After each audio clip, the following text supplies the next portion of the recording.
Diga para os poderosos, não há nada a temer.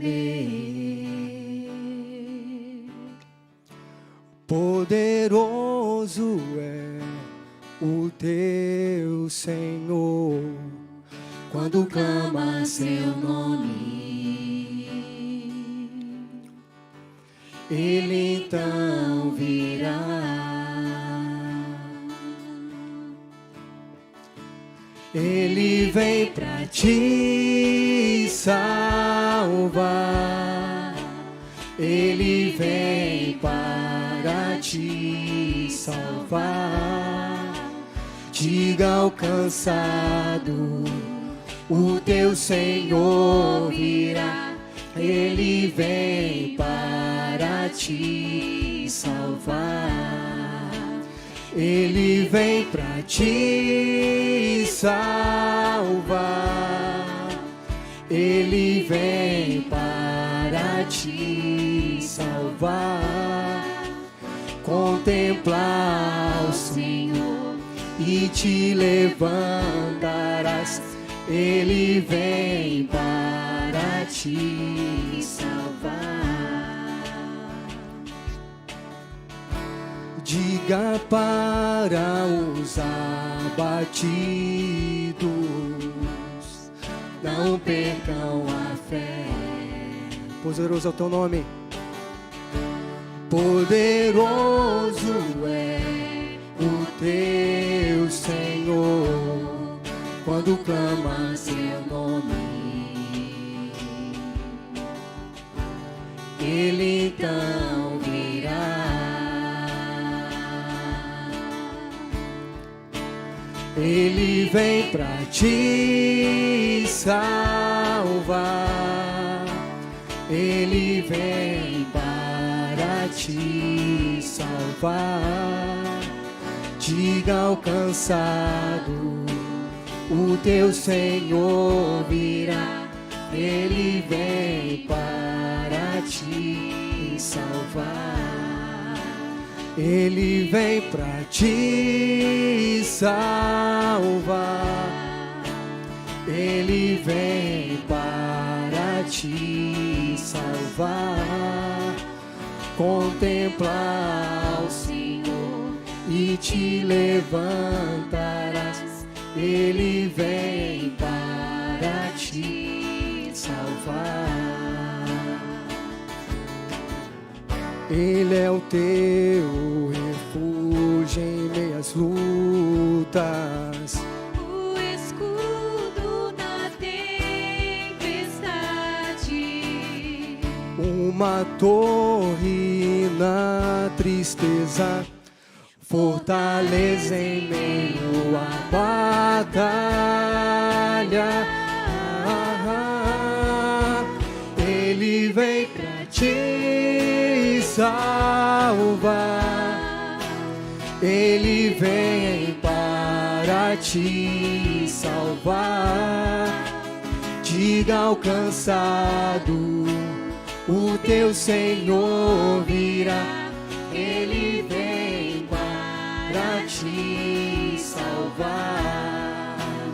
Ele vem para te salvar, Ele vem para te salvar. Contemplar o Senhor e te levantarás, Ele vem para te salvar. Contemplar o Senhor e te levantarás, Ele vem para te salvar.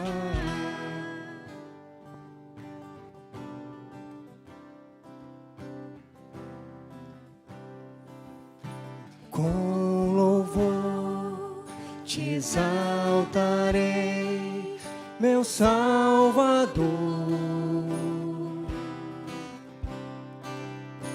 Com amor te bendirei, ó meu Senhor.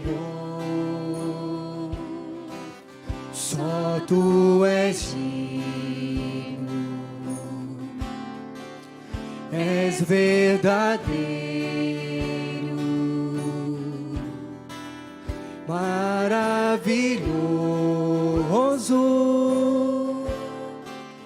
incomparável.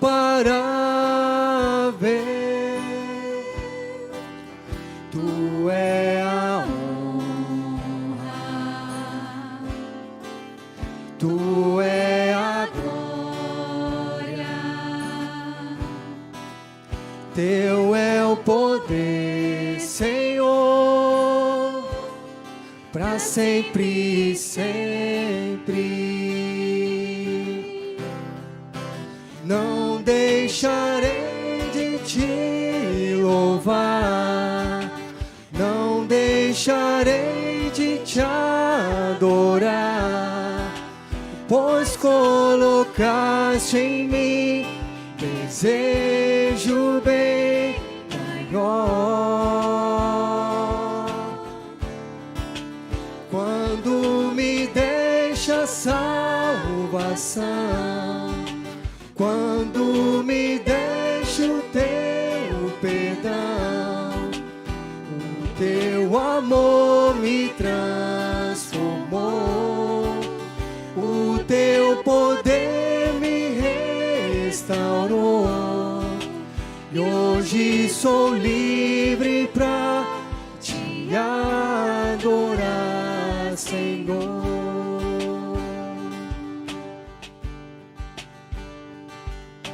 Com louvor te exaltarei, meu Salvador. Com amor te bendirei, ó meu Senhor. Declara ele, só tu és digno, só tu és digno. És verdadeiro, maravilhoso,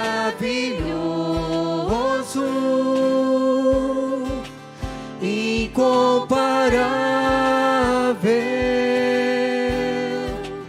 Tu é a honra,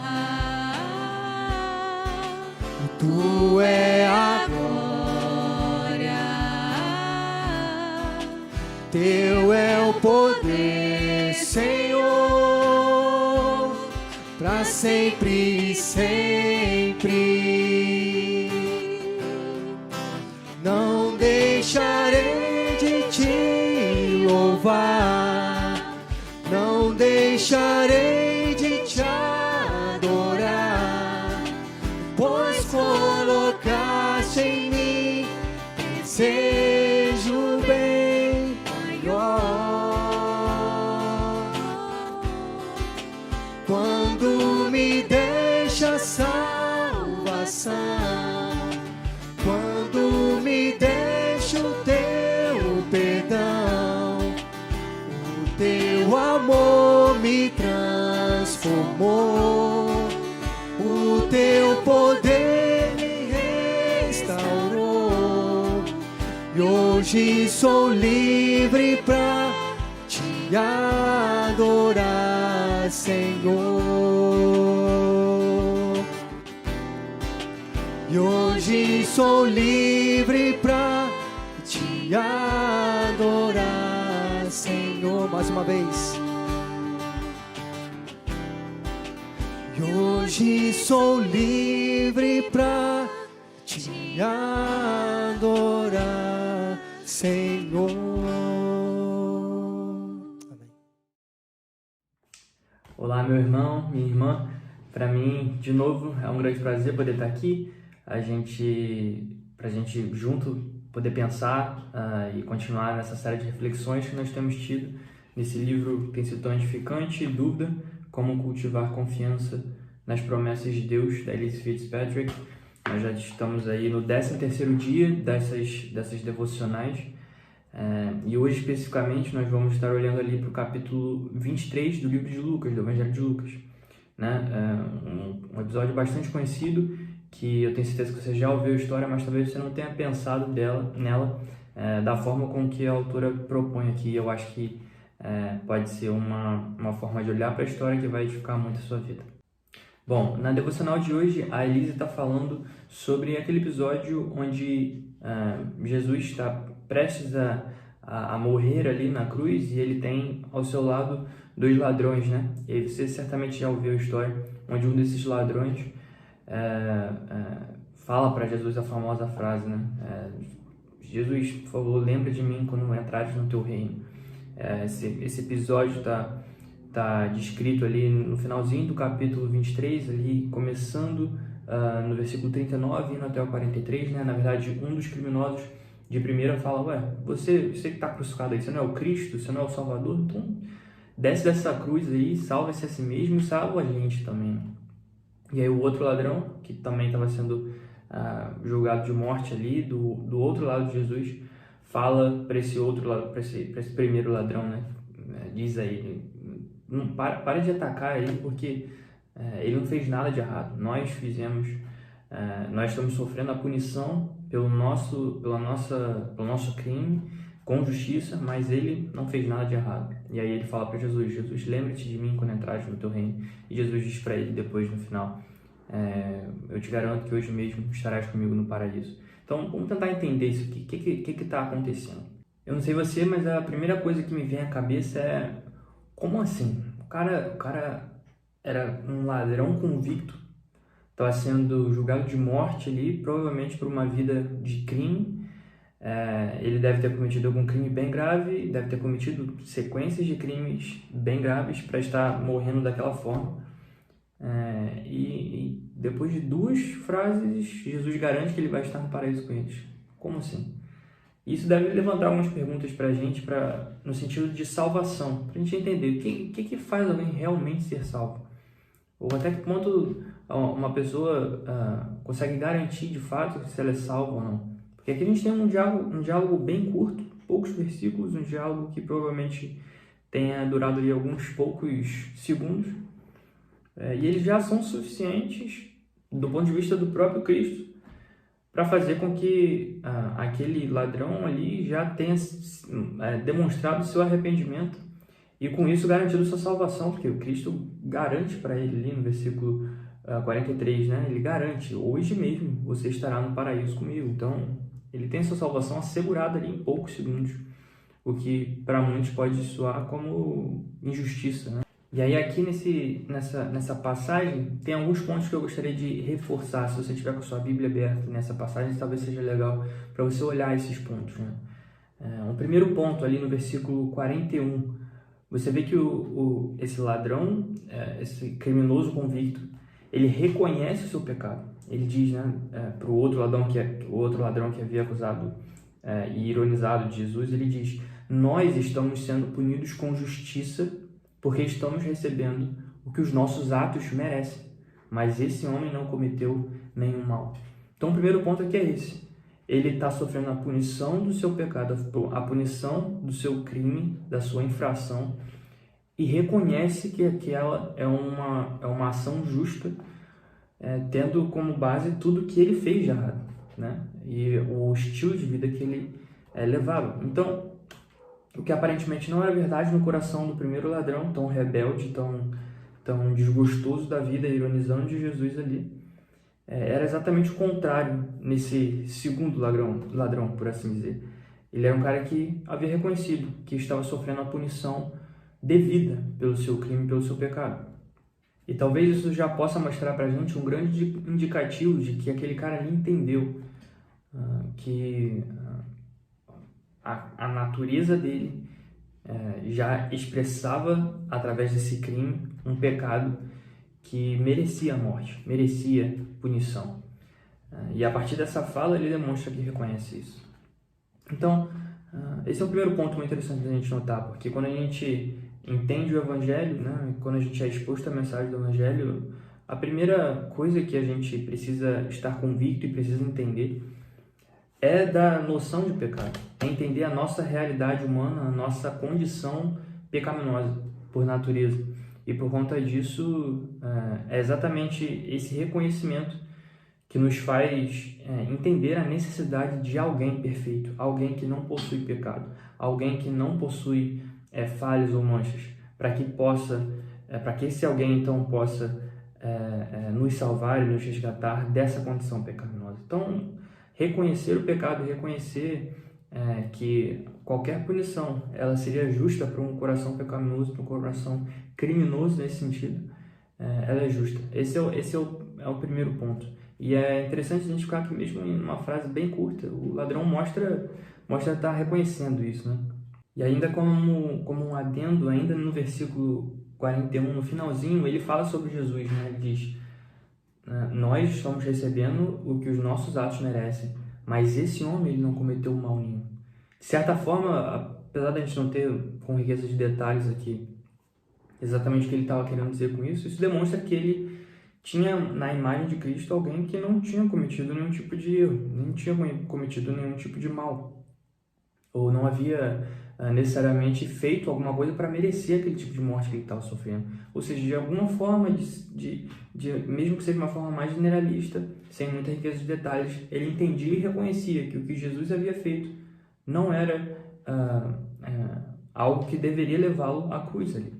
Ou seja, o pregar às nações, às multidões, o pregar do Evangelho, o se autodeclarar filho de Deus não era algo que deveria levá-lo à cruz. Então ele, de certa forma, entendia que o que Jesus estava fazendo era algo legítimo. E por isso, ele, com essa pequena frase também, ele demonstra, de certa forma, entender o ministério de Cristo, entender ali que o que ele fez foi porque ele foi chamado para fazer isso, e isso não é mal nenhum em si mesmo. E o que colabora com essa visão, com essa ideia, talvez seja o próximo versículo, né? Ou melhor dizendo, o versículo 42, né? Que ele diz: Jesus, lembra-te de mim quando entrares no teu reino. Mesmo numa situação há poucos segundos de ter sua vida esvaída ali, aquele cara ele já reconhece que Jesus ele é um rei e que ele possui um reino. E isso mostra que, de certa forma, ele validou a mensagem que Jesus havia trazido e ele creu nisso. Então, ele meio que, no momento onde ele não tinha mais nada a perder, ou no momento onde ele poderia estar como outro ladrão, completamente desesperançoso, ironizando de Cristo, ao invés disso, ele demonstra ali ter tido um coração que entendeu o que Cristo pregava e que entendeu a mensagem que Cristo havia trazido, né? Ele pede: Jesus, lembra-te de mim quando entrares no teu reino. Então ele reconhece que Cristo é um rei que tem um reino. E aí a gente começa a entender os pontos bem claramente aqui, né? Primeiramente, esse ladrão entendeu a necessidade de punição pelo seu crime, pela sua condição. Depois ele reconhece em Cristo essa pessoa que não fez nada de errado para merecer aquela morte de cruz.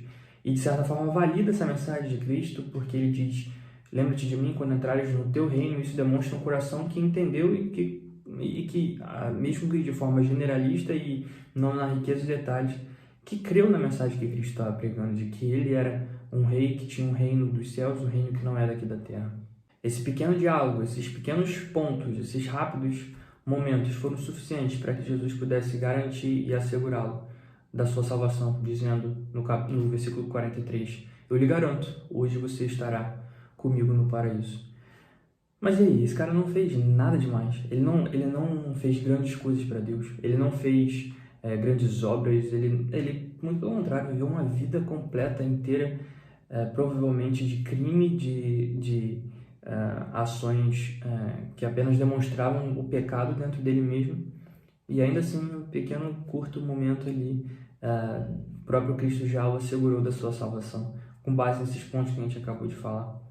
Então, o que isso tem para dizer para a gente? Olhar para essa história com mais riqueza de detalhes e tentar dissecá-la como a gente fez aqui, nos ajuda a lembrar da real raiz do Evangelho e da real a necessidade, ou melhor dizendo, do que necessariamente nós precisamos fazer para sermos salvos, que é nada. Nós precisamos simplesmente crer numa mensagem de alguém que já fez tudo por nós. Então, aquele ladrão que não havia feito nada demais, não havia feito nenhuma grande obra para Cristo ainda, para Deus ainda, E mesmo sem muita esperança, ou com zero esperança de poder fazer isso à frente, porque ele estava prestes a morrer ali naquela cruz, ele teve a sua salvação garantida por Deus, assegurada por Deus. E isso nos dá essa segurança de saber que, de fato, como a gente sempre fala, o Evangelho ele é a salvação daqueles que creem, não daqueles que fazem boas obras, não daqueles que fazem grandes coisas.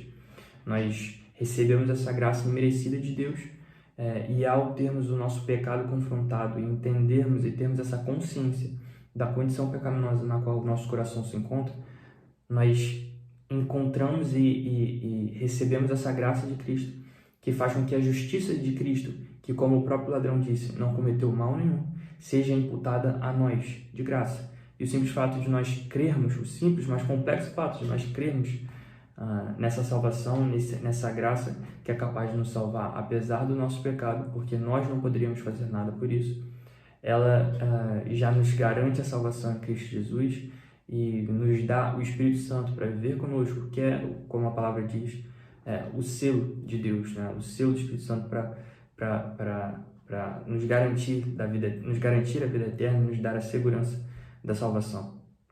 Talvez, por muitas vezes, você possa ter duvidado da sua própria salvação, né? Todo mundo passa por esses momentos, eu mesmo já passei em diversas fases da minha vida, em algumas fases até de forma mais pesada e intensa, pensando sobre isso, nessas crises, e em alguns momentos ainda, mesmo cristãos maduros podem pensar sobre isso, né?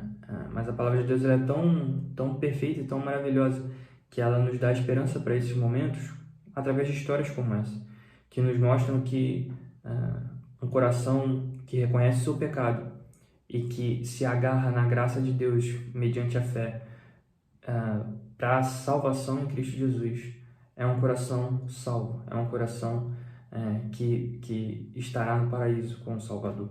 Então, tudo que acontece depois disso, as boas obras, as boas coisas que nós fazemos para Deus, elas são consequências de um coração já salvo. Elas são consequências de um coração já transformado por esse Cristo. Nada que nós fazemos ou nada que nós realizamos tem poder suficiente para nos salvar, tem poder suficiente para nos tirar dessa condição pecaminosa que o nosso coração se encontra desde lá no nosso nascimento.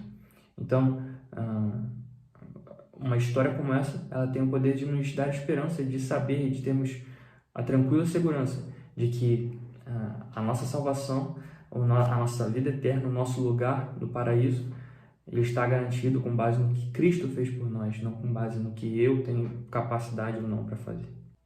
Por isso, se você às vezes chega a duvidar da sua salvação ou acredita que por você nunca ter orado, né, aquela famosa oração lá pelo perdão dos seus pecados em algum acampamento da vida ou algo assim, você não é salvo, saiba que não são essas coisas que salvam, né? Nós não somos, por exemplo, feiticeiros que somos salvos com palavras de encantamento, com frases copiadas, com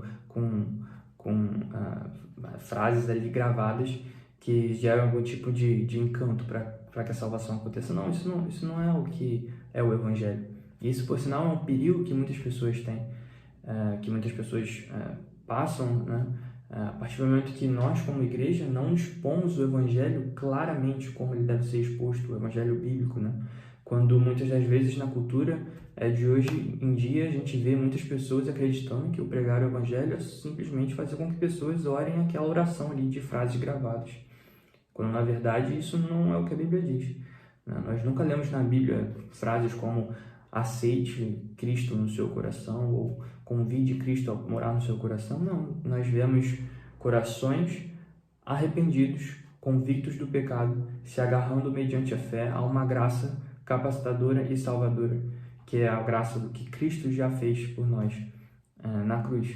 Então, não se apegue ou não apegue a sua salvação necessariamente a um dia que você orou aquela determinada oração, porque aquela oração, por si só, em palavras gravadas, ela não tem o poder de te salvar. O que tem o poder de salvar é a graça de Cristo. E ela já faz isso a partir do momento que Cristo morre na cruz e cumpre com a dívida de pecado que nós tínhamos. Então nós somos alcançados por essa graça e demonstramos isso mediante a fé e somente a fé em Cristo Jesus. Bom, eu espero que essa rápida reflexão tenha ajudado você a encontrar conforto e esperança no fato de que a sua salvação, né, o teu lugar no paraíso, ele está assegurado a partir do momento que você já depositou essa fé, essa graça salvadora de Cristo. E que não importa quanto tempo você perdeu, ou em qual estágio da sua vida você fez isso, ou até mesmo se você nem lembra exatamente em que ponto você chegou a esse entendimento e confiou em Cristo com o seu coração. O que importa é que essa salvação e essa segurança, ela está baseada não no que eu e você podemos fazer, não na quantidade de tempo que eu e você temos dedicado a Deus nesse sentido, mas a salvação, especificamente falando, ela depende exclusivamente da obra de Cristo. E essa obra já se encontra completa de uma vez por todas. E essa graça, uma vez derramada até nós, ela nos salva e nós demonstramos isso mediante a fé em Cristo Jesus. Esse é o Evangelho bíblico, não é uma oração gravada, não é um dia específico que talvez você possa nem lembrar, mas é esse entendimento, esse coração convicto do pecado, que se agarra na graça de Deus e que gera um coração transformado, uma vida que a partir de então passa a ser uma vida que ama as coisas de Deus, que aí sim faz obras boas para Deus, já partindo de um coração regenerado e não ao contrário. Espero que isso tenha te ajudado a ter uma esperança mais firme e segura de que o seu lugar no paraíso já está assegurado pelo que Cristo fez por você e que o que você pode fazer nisso é apenas crer nessa graça que já te salvou. Em nome de Jesus.